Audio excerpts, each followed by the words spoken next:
আসসালামু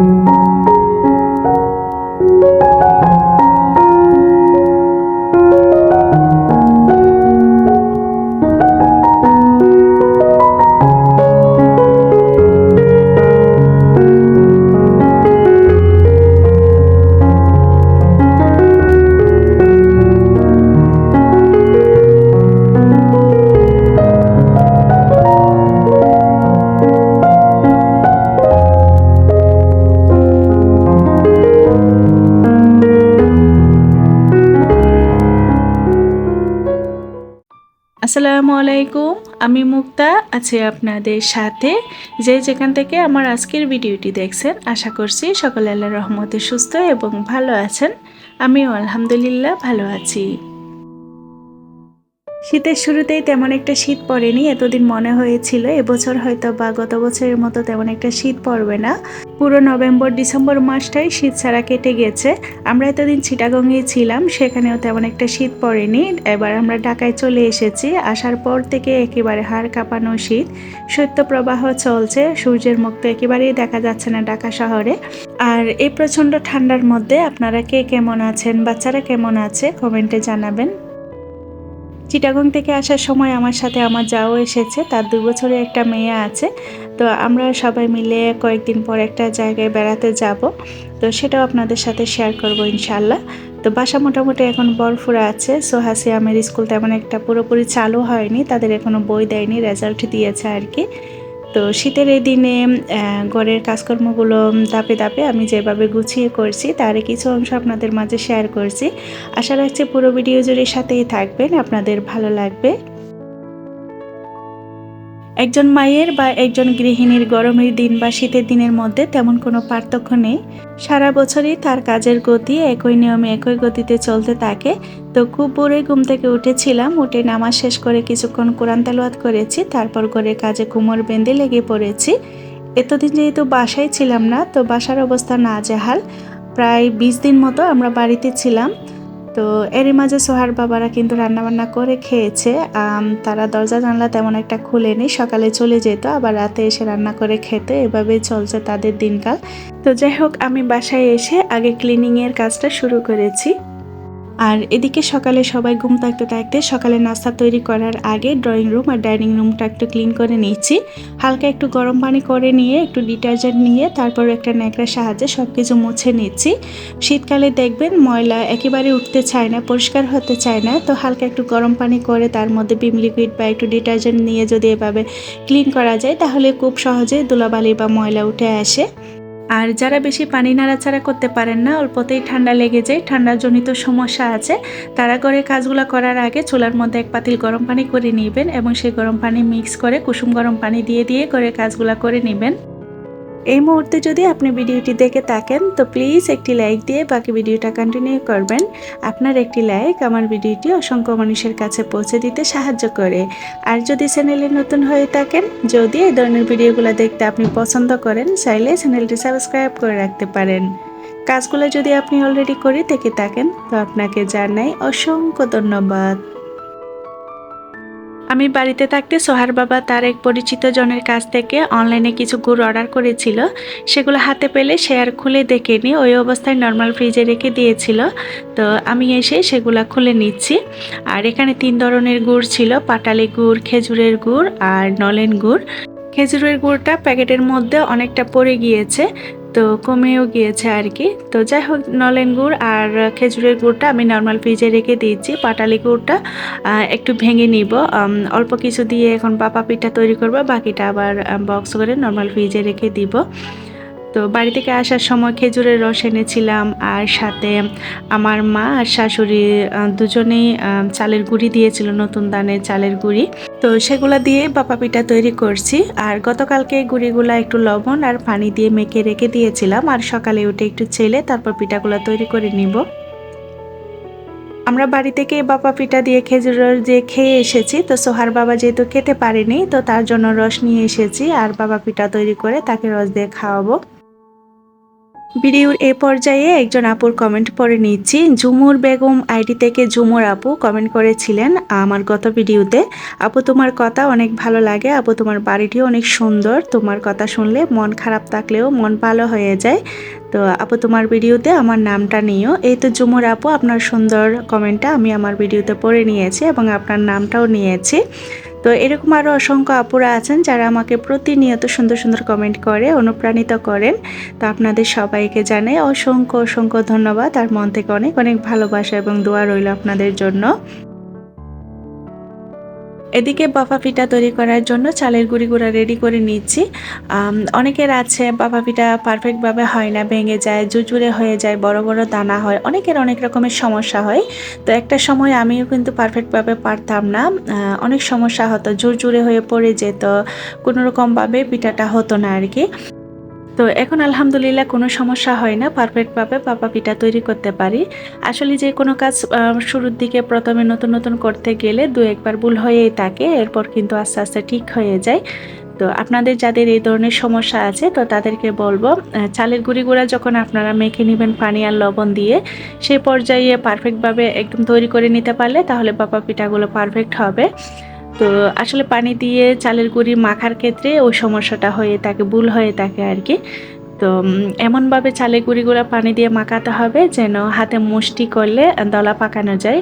তো ওই পর্যায়ে মেখে নিতে পারলে তাহলে কিন্তু পিঠাগুলো খুব সুন্দর হয়। তো এইদিকে আমি এক এক করে সবগুলা পিঠা বানিয়ে নিয়েছি। তো আমি যে সসপ্যানটাতে আজকে পিঠাগুলো তৈরি করব সেটা একটু ভালোভাবে দেখিয়ে দিয়েছি। অনেক আপুরা আবার এই সসপ্যান সম্পর্কে জানতে চাইবেন, তো আমি আগে থেকেই সব কিছু বলে দিচ্ছি। এই সসপ্যানটা আমি অনেক দিন ধরে কিনতে চাচ্ছিলাম, তো বিভিন্ন পেজে দেখেছি, দেখলাম অনেক চওড়া দাম ছিল। তো আমি আসার সময় বাড়ি থেকে এই সসপ্যানটা কিনে নিয়ে এসেছি। আর এটা মাল্টি ফাংশনাল একটা সসপ্যান। এটা ছিল 26 সিএমের খিয়াম ব্র্যান্ডের, আর এটার দাম ছিল 950 টাকা। এই সসপ্যানটা আমার মনে হয় প্রতিটা ঘরে ঘরে আছে মোটামুটি। তো আসলে এটা খুবই কাজের একটা জিনিস। এটা মাল্টি ফাংশনাল হওয়াতে এটাতে সব ধরনের ভাপের পিঠা, পুডিং সব কিছু কিন্তু খুব সহজেই তৈরি করে নেওয়া যায়। যাই হোক, এদিকে পিঠাগুলো এক এক করে তৈরি করে নিয়েছি। এখানে কিছু পিঠা আছে একটু গুড় বেশি দিব, আবার কিছু পিঠার মধ্যে একটু গুড় কম দিব। তো সোহাসিয়াম গুড় বেশি হলে খেতে পছন্দ করে, তো তাদের জন্য 2 লেয়ার করে গুড় দিচ্ছি। আর আমরা যারা একটু রস দিয়ে খেতে পছন্দ করি আমাদের জন্য একটু গুড়টা কম দিব, 1 লেয়ার করে দিব। তো যাই হোক, এখানে আমি 3টা একসাথে করে করে এই সসপ্যানের মধ্যে পিঠাগুলো তৈরি করে নিব। যেহেতু 3টা একসাথে করে বানিয়ে নিতে পারছি, তো সেক্ষেত্রে দেখা গিয়েছে খুবই কম সময়ের মধ্যে আমি এখানে পিঠাগুলো তৈরি করতে পেরেছি। আর আজকে আমি 2 কেজি চালের গুঁড়ির পিঠা তৈরি করছি, প্রায় অনেকটা হয়েছে। আগে যে পদ্ধতিতে পিঠা বানাতাম, একটা সসপ্যানের মধ্যে একটা পিঠা বানাতাম, তো একটা একটা করে বানাতে দেখা গিয়েছে অনেকটা সময় লেগে গিয়েছে। তো এই সসপ্যানের মধ্যে আসলে পিঠা বানাতে খুবই সহজ হয়েছে।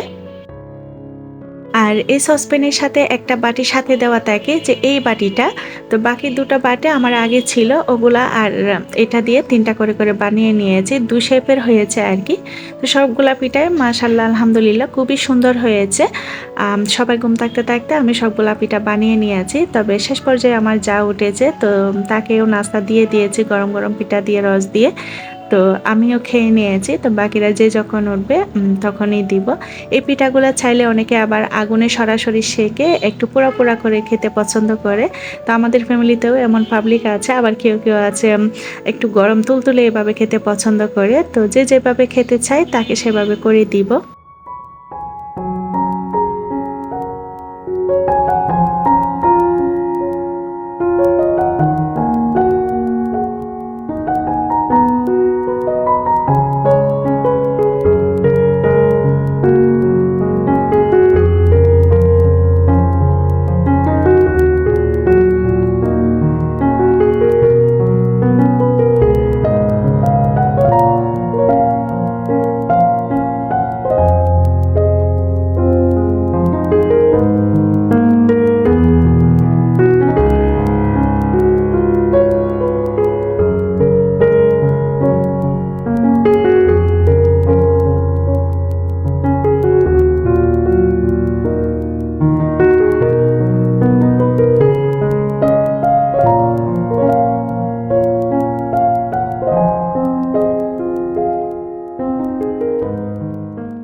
সকালের নাস্তার পর্ব শেষ। এখন বাজে ১০টা থেকে ১০:৩০। এত বেলা হয়েছে, দেখেন বাহিরের কি অবস্থা, এত বেশি কুয়াশা পড়ছে বৃষ্টির মতো।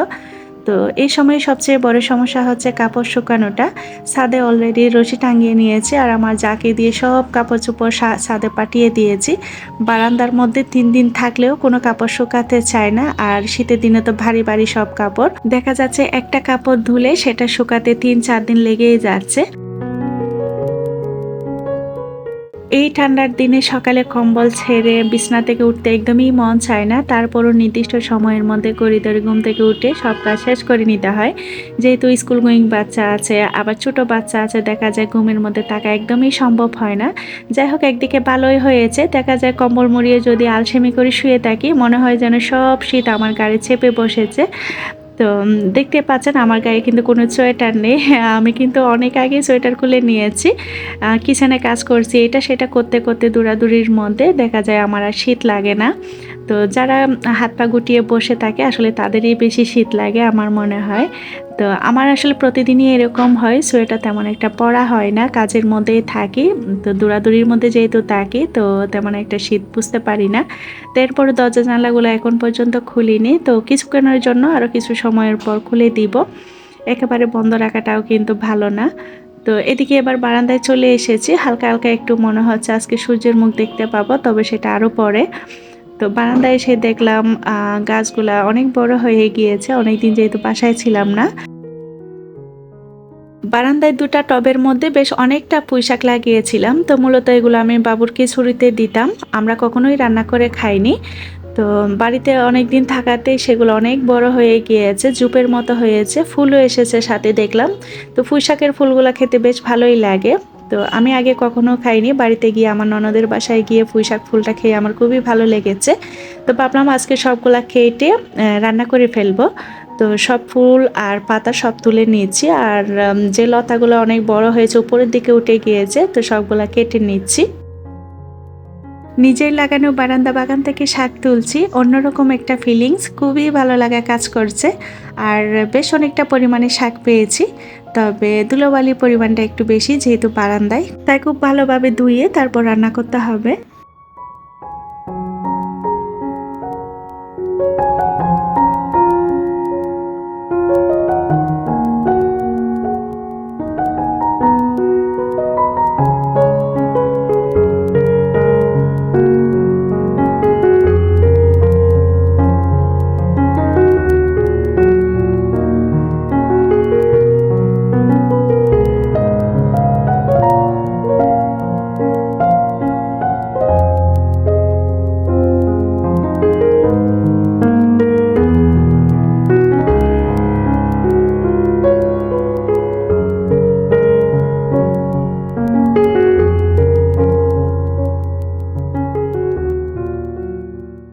দিনের বেলায় যেহেতু তেমন একটা সময় পাই না, তো দেখা যাচ্ছে রাতেই আমি বেশিরভাগ রান্না করে নিচ্ছি। তো গতকাল রাত্রেও মুরগি রান্না করেছিলাম, সবজি রান্না করেছিলাম।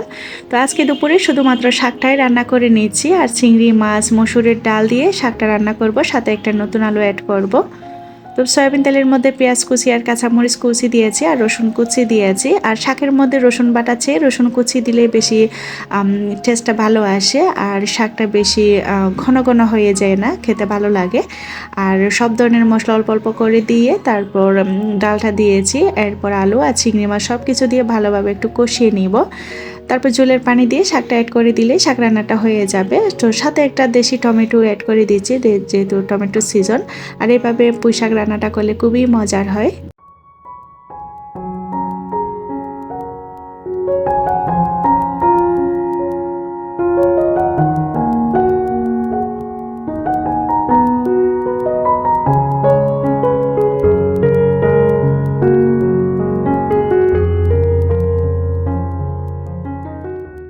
যেহেতু একটা আইটেমই রান্না করেছি, তো দেখা গিয়েছে রান্না করতে তেমন একটা সময় লাগেনি, আর অনেকটা সময়ের বরকত পেয়েছি। তো সেই সময়টাতে আমি ঘরের অন্যান্য কাজগুলো করে নিতে পেরেছি। যেহেতু বাসায় ছিলাম না, কিচেনের অবস্থাও অনেক খারাপ, তেল কাষ্ট হয়ে আছে, তো সব কিছু ভালোভাবে ক্লিন করে নিচ্ছি। আর এরই মাঝে একজন মিস্ত্রিও এসেছিল, পানির ফিল্টারে একটু সমস্যা হয়েছে, তো সেটার কাজ করাতে ফিল্টারের সব পার্টস খুলে নিয়েছিল, তো সেগুলো আর লাগাতে দিইনি। যেহেতু আমি লাগাতে পারি, ভাবলাম সব কিছু ক্লিন করে তারপর আবার লাগিয়ে নিব, যেহেতু সব সময় এগুলো খোলা হয় না।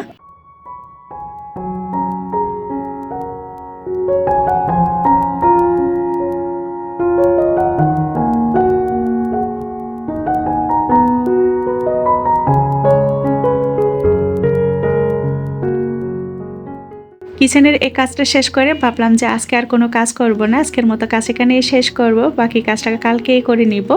তো আবার শাওয়ারে যাওয়ার আগে মনে হলো যে না, ঘরের দরজার বাইরে যে ইন্টেরিয়র ডিজাইনটা করা হয়েছে, মিররটা দেওয়া হয়েছে, ওটা একটু ক্লিন করে নেওয়া প্রয়োজন। অনেক দিন যাবত এটা ক্লিন করা হয়নি, একদম ছাপ পড়ে আছে।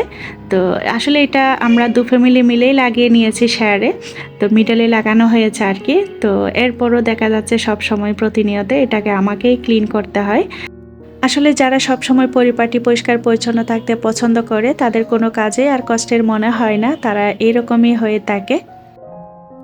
সবার সুস্বাস্থ্য কামনা করে আর আমার পরবর্তী ভিডিও দেখার আমন্ত্রণ জানিয়ে আজকের ভিডিওটা এখানেই শেষ করছি। আল্লাহ হাফেজ।